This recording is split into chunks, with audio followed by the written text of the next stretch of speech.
Michelle Graves is living her dream.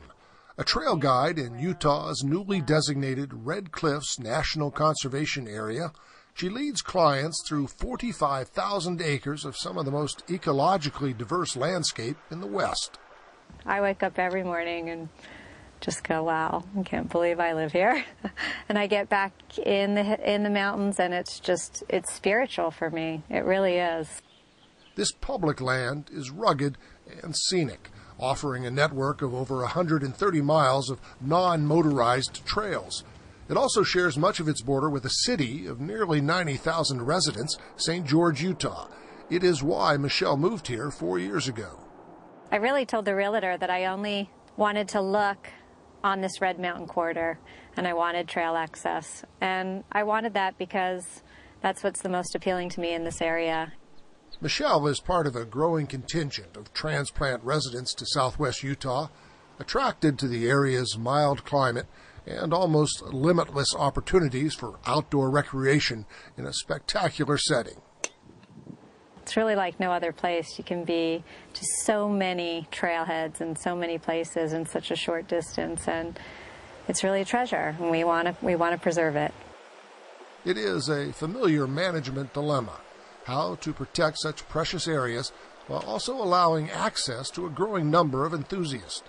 Red Cliffs National Conservation Area is the culmination of 13 years of public lands conservation that began with the Red Cliffs Desert Reserve, a wildlife reserve set aside to help protect the rare Mojave Desert tortoise.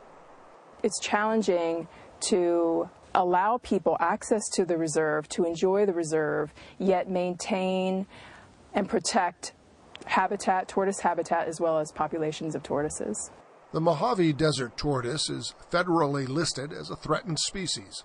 Only 1 or 2% of hatchlings will ever become adults, making it a bellwether of sorts for the health of the entire ecosystem.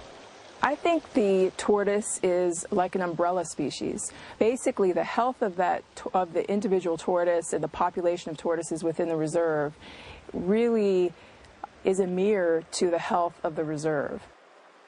Recent studies have shown a decline in tortoise populations within the Red Cliffs Conservation Area. Habitat encroachment, increased off-trail traffic, and diseases adversely affect the tortoise and, in turn, other fragile desert life. The problem is that we are too close. We're too close to an urban interface. Our population is growing, and the problems are only going to get worse and not better unless, again, we can get citizens activated, engaged. Kai Reed leads a citizens advocacy group designed to educate the public about land stewardship. She helps to coordinate volunteers interested in preserving and maintaining this sensitive landscape with the government entities that manage it. One of the things that I really hope to accomplish is to get the BLM to look at people not as maybe something that they have to manage or an adversary, but as part of the solution. It is a challenge here and elsewhere as the Wild West is being nibbled away by the urban West.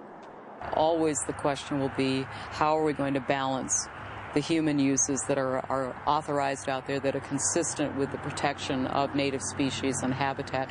How do we balance those things in a way that does the right thing, in essence?